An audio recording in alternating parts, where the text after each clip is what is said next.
I'm about to explain how to use your Visa gift card to buy things online or inside a store. It's very different from how a normal gift card works, so this will be a very detailed video. Near the end of the video, I'll explain how to check your remaining balance and how to add an optional PIN number to the card. This rectangular thing isn't the actual card, it's the packaging with the card inside. So you have to rip it open and take the card out. What I like to do is grab onto this hole around the numbers and tear it open from there.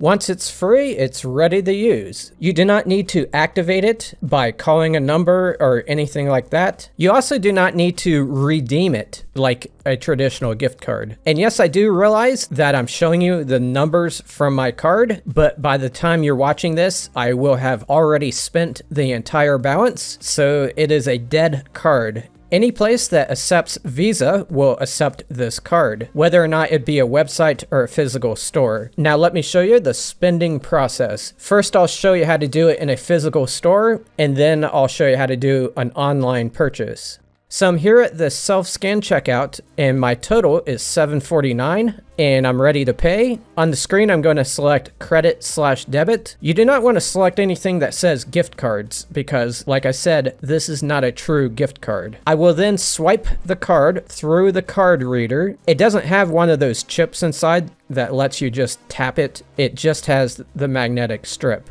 There's a reflection here, so it's kind of hard to see, but it's asking me if I want to use it as a credit or debit. You can choose either one of the options, and I suggest you pick credit because it eliminates a step. So I chose credit, and it says approved, and the transaction is done. I knew at the time that I had more than $7.49 on the card, so I expected it to work. So what happens if you hit debit instead of credit? I went back in line to find out. Once again, the amount is lower than the balance on my card. After swiping it, I chose debit. Then it asked me if I wanted cash back. I did not expect it to ask me that, and I chose no because there were only so many things I wanted to test with people standing around me. I do not think it would have let me get some cash back on this card, but you are welcome to test that on your own. After I said no to the cash back, it asked me for a PIN number. There is no PIN number that actually comes with the card, but amazingly, you can just type in any 4 digits that you want, and then the transaction will be complete. That being said, near the end of this video, I'm going to show you how you can actually add a specific PIN to the card if you feel compelled to add one. But to me, I think the simplest way is just to select credit, and that way you don't get asked for a PIN number at all. I also attempted another checkout for an amount that was above the balance of the card, much more above. And when I attempted to use the card, it got declined. That's a side effect of the self-scan checkout. The interface in front of me does not allow me to charge a partial amount to one card and then allow me to pay the remaining amount another way. It tried to charge the card the full total of the order and it got declined. However, if you go through a normal checkout with a human cashier, you can ask them to charge a partial amount to a singular card and then pay the remaining amount another way. When I was down to $4.34 on the card, I asked the lady to please charge $4.34 to this Visa gift card, and I swiped it and she input that amount on her side, and then I went to swipe the card and it reduced the overall total by $4.34. I then paid for the remaining total using a normal credit card.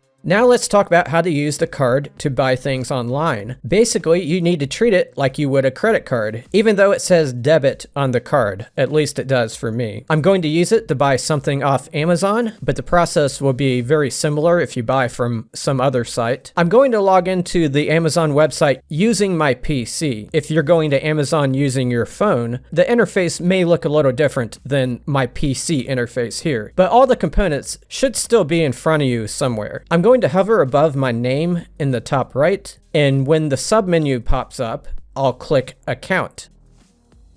Then I'll click Your Payments, and from there, I'll click Add a Payment Method. Whatever site you're on, don't select anything that says Add a Gift Card. You need to treat this as a credit card. To that end, I'm going to click Add a Credit or Debit Card.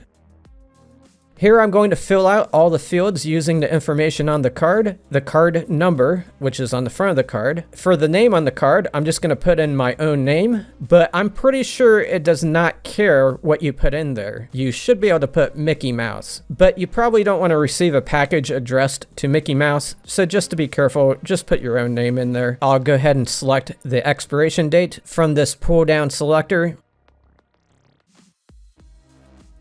And then I'll add the security code, which is on the back of my card. Note that in no point in this process did I use any of the other numbers that appear on the card or on the packaging that the card came out of. Add your card, and then select Save. The card is now set up as a payment method. So now when I go to purchase something, it'll be an option I can choose. So now I'm going to go ahead and buy these wire cutters. I'm going to click Add to Cart, and then I'm going to click the cart icon on the top right, and then I'll click on Proceed to Checkout. I'll complete the address section and click on Use this address.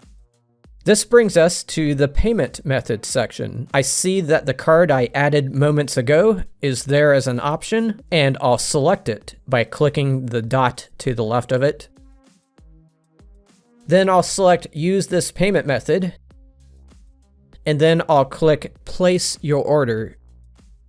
It says order placed, so everything went through, right? Actually, they don't charge the card until they ship the order, and if for some reason the card gets declined, they don't ship it at all. This is what Amazon does, and I know that Home Depot does it as well. So I imagine most other retailers do it that way as well. For this example, I had enough value on the card to cover the small item that I ordered, and they did ship it. But what would happen if I didn't have enough value on the card? At the Home Depot website, I added to my cart an expensive item, more than the balance on the card, and I used the card at the checkout. They said the order was being processed, but later on they sent me a notification that the bank declined the payment, and I kind of expected that. They basically put a pause on the order and gave me the opportunity to give them a call and straighten it out. So basically, if you're ordering online, you always have to buy something that is less than or equal to the balance on the card. If you're 1 penny over, it'll get declined. Unlike the human cashier example I spoke about earlier, you cannot split your payment methods if it involves a card. At least I have never seen an online checkout system that has that. So it is important to keep track of your balance, and now I'll show you how to check your balance. There is a website called MyBalanceNow.com. That website is printed on the back of my card. I assume the back of your card will have the same website, but you might want to double check it. You do not have to open up an account or anything. All you have to do is fill out the 4 fields over here with the information on the card and select Continue.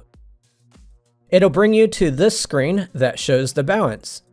And if you move down a little bit more, it'll show the actual transactions that have gone through. Bear in mind what I said earlier, that if you place an online order, they likely don't charge you until they actually ship it. This page also actually says there's a delay in the posting of transactions to this page. Let's talk about the option to add a 4-digit PIN. I mentioned earlier that if you're at the checkout and the card reader asks for a PIN, you can just type in any 4 digits and it'll work for this type of card. I also mentioned that if you choose credit, you can skip the PIN thing altogether. However, if you prefer the added security of having a specific PIN tied to your card, you can head to this same website, MyBalanceNow.com. And yes, I am repeating myself because some people will skip right to this part of the video. That's the website that's printed on the back of my card, but you want to check yours to make sure that yours is not a different site. Fill out the 4 fields over here and select Continue.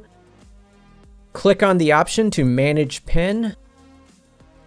Type in whatever PIN you want twice, once in each field, and select Save Changes. Now when you go to an in-store checkout, it'll ask you for a PIN number when you try to use the card. And I think it'll ask you that even if you choose credit instead of debit. I hope you found this video useful. Have a wonderful day.